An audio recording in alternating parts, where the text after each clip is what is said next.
Hi, it's Paul here from selfhelpforlife.com, and in today's video I'm going to talk about how to set and achieve your goals and resolutions for 2019.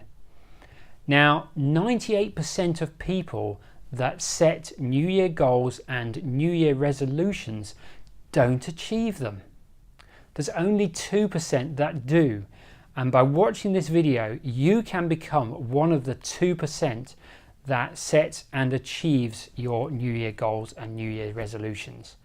Now, if you're watching this video, it's a different time of the year, like in July or September or April, that's absolutely fine. You can still do this. Remember that January the 1st is only a date, okay? So don't let that be an excuse for not setting goals right now. And the process I'm going to take you through as well can be used for quarterly goals and monthly goals as well. It's the same process. Now, before you start doing this, ensure you get yourself into a great state, move around a bit, maybe put some inspirational or lively music on. And sometimes it's really nice to do this in an inspirational place as well. So maybe outside with nature, that kind of thing can help as well. Now, most of the information in this 10-step process comes from Stephen James at projectlifemastery.com. And it comes from his monthly mentoring program, which is called Life Mastery Accelerator. And I will put a link to that program in the description below this video and also in the blog post as well. Okay, so the first step is to review the previous year or month or quarter, depending on how you're doing this. And there's really three parts to this. So the first part is to look at your achievements, look at your wins, look at what went well, look at your successes, look at the happy moments. You know, find out what you loved, what you really enjoyed about the past year. And this is good because this will give you the confidence and clarity for your new goals. If you've achieved things already in the past, that's going to help you achieve new goals, and it really helps you create belief as well. You know, you've done it before, so you can do it again. So that's really good for strengthening your belief. And then the second bit is to look at the struggles, look at the challenges, look at the things that you didn't want to happen, okay? And that's important because that creates awareness, okay? So look at what didn't go the way to plan, look at what was difficult, those kind of things. And then the last bit is to then ask yourself, well, what can I learn from those challenges or setbacks or struggles? And that's important because you don't want to do those same things again this year. Okay, so focus on what went well, your achievements, wins, successes, then notice what the struggles and challenges were, and then ask yourself, what can I learn from those so that they don't happen again? So that's step one. Step two is to create or review your life vision.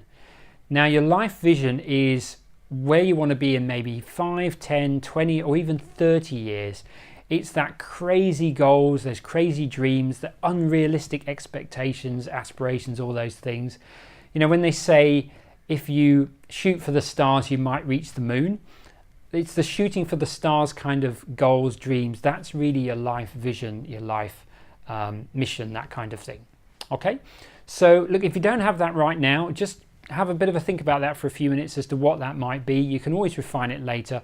I'll do a separate video on the whole area of vision, mission and purpose as well, so that will help you. But for now, just get a sense of what that might be, okay? And it can be completely unrealistic. That's absolutely fine. Okay, now step three is to brainstorm goals, okay? So what you're going to do here is just come up with a list of every single possible goal that you could set yourself for this year, okay, or quarter or month, depending on what time frame you're doing this for. And when you're brainstorming goals, you want to focus on two types of goals. The most common one, which is the one you'll be familiar with, is what I call results goals.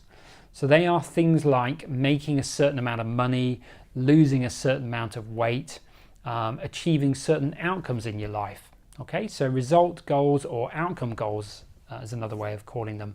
And they're the ones that you're probably very familiar with. The ones that people forget about are process goals. Okay, so what's the difference?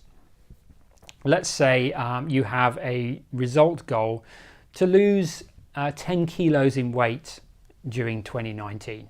Okay, that is not completely within your control. It's largely within your control, but not completely. A process goal could be things like working out 4 times a week, eating a certain diet, those kind of things. So it's all the steps and things that you would do. If you had a results goal to earn $100,000 this year, okay, that's a results or outcome goal. It's not completely within your control. But what is within your control is some of the things you could do to do that. Okay, so maybe you'll launch a new course, a new program, maybe you'll change jobs, those kind of things. So you could set yourself goals in how many interviews I'm going to go to get a new job that pays that amount of money, or what I'm going to do to earn that money in other ways. Now, if you only set results goals, what's going to happen is you're going to give up when you don't see progress. Okay, so if you've set this goal to lose 10 kilos, and you focus purely on that, then if that doesn't come very quickly, it's going to be very easy to give up. The same with a money goal. But if you've also got process goals, then you're achieving those little goals as you go along, and you know that those little goals are going to help you towards your bigger goal. Okay. Another tip when you're brainstorming goals is to set them in all areas of life.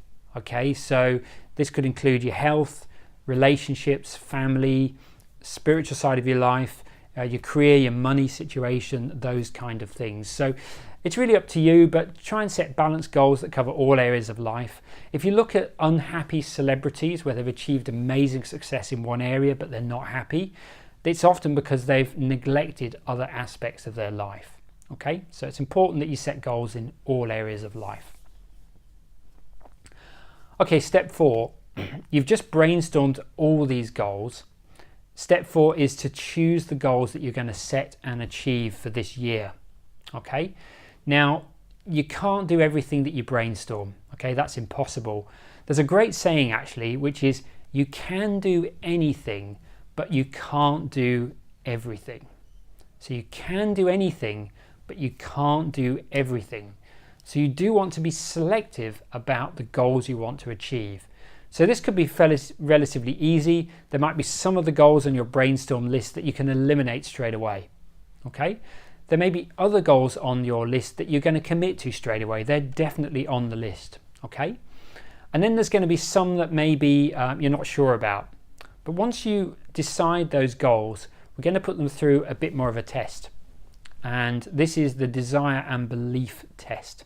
Okay, so think about desire first. So look at that goal and ask yourself, what is my desire for achieving this goal on a scale of 1 to 10? Okay, now you want that desire to be a 7 or above to give you the motivation to achieve it. So if it's lower than the 7, you're not going to have the motivation to achieve it. So what do you do if it's lower than the 7? Okay, what you will then do is you'll change the goal.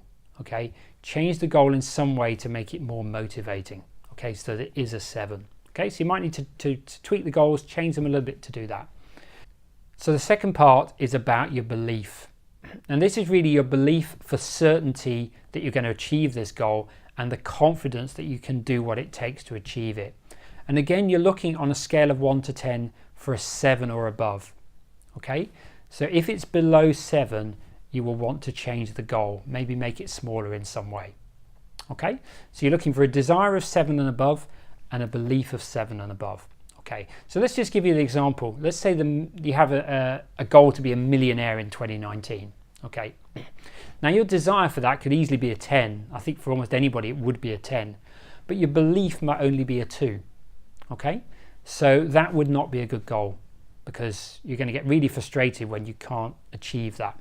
So instead, set yourself a smaller financial goal which has a 7 or more on belief, and that desire might be lower, and that's okay as long as it's a 7 or above. Okay, so step 5 is to make your goals SMART. Now, you've probably heard of the acronym of SMART before, so I'm just going to cover this briefly now for anybody who hasn't.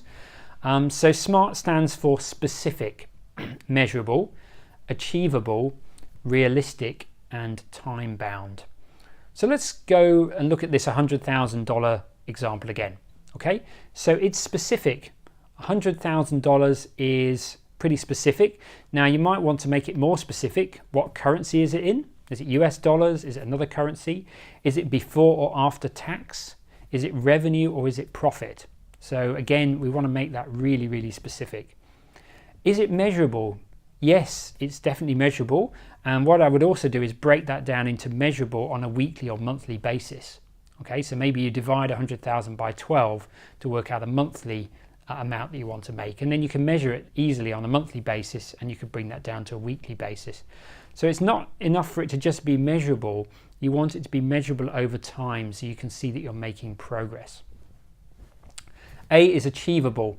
Now, if you've done the belief bit in the previous step and it's a 7 or above, then you should be fine on that. You already believe it's achievable.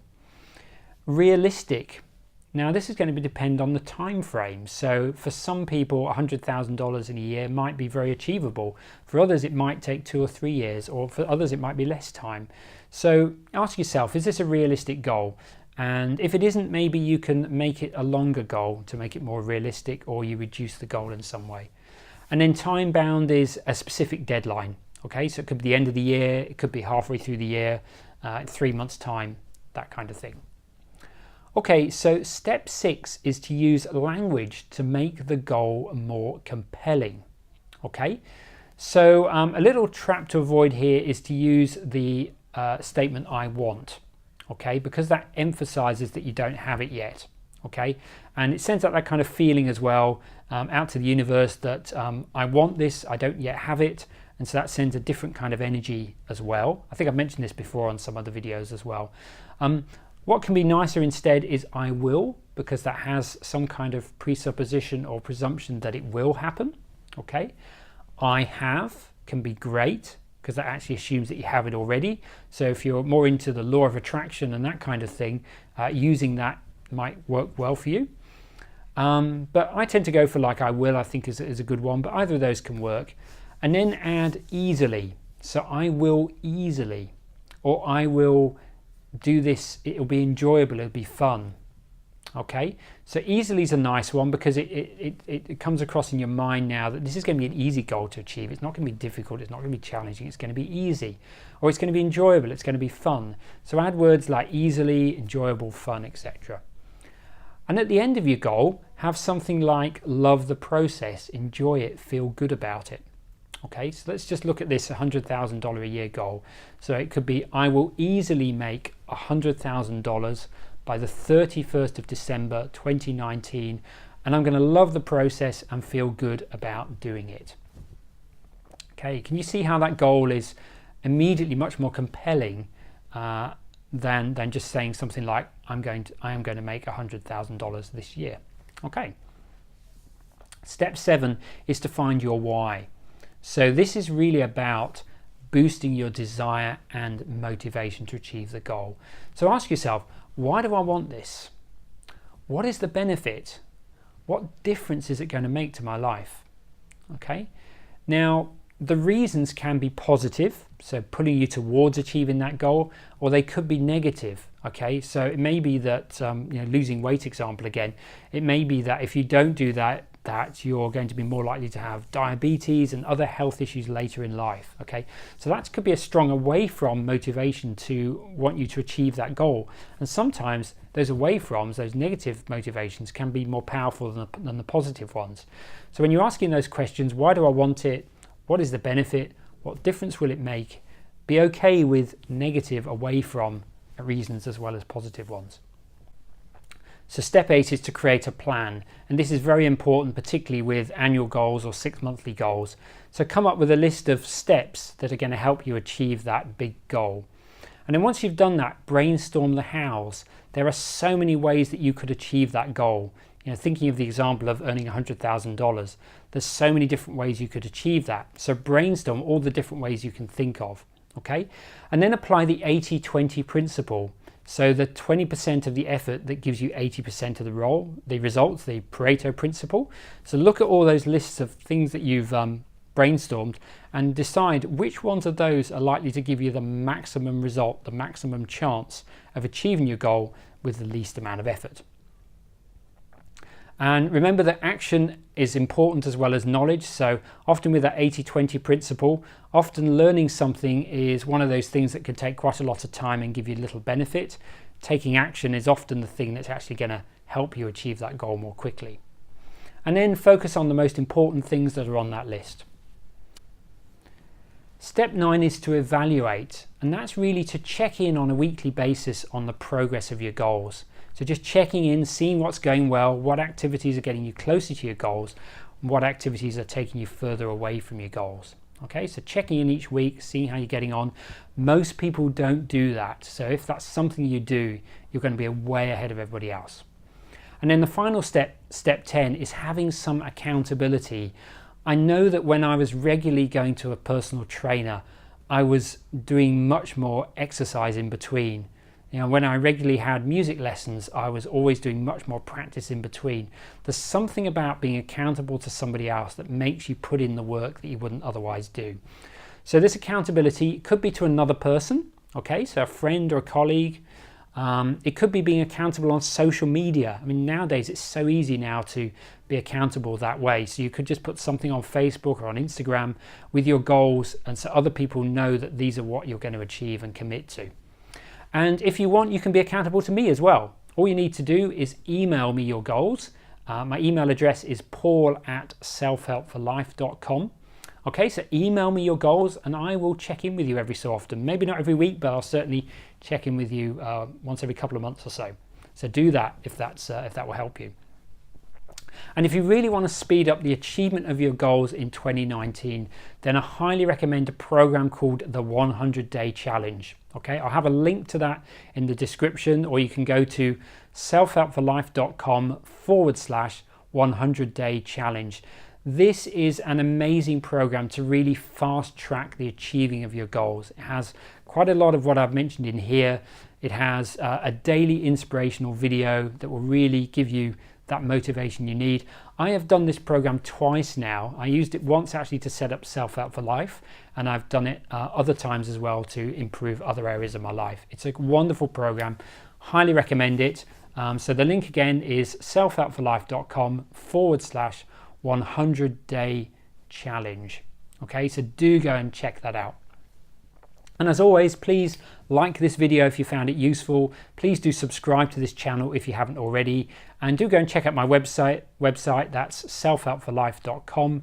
In there, you'll find written versions to most of my YouTube videos, also links to my podcast and social media as well. So I wish you all a wonderful 2019. I'm sure you will achieve and nail your goals.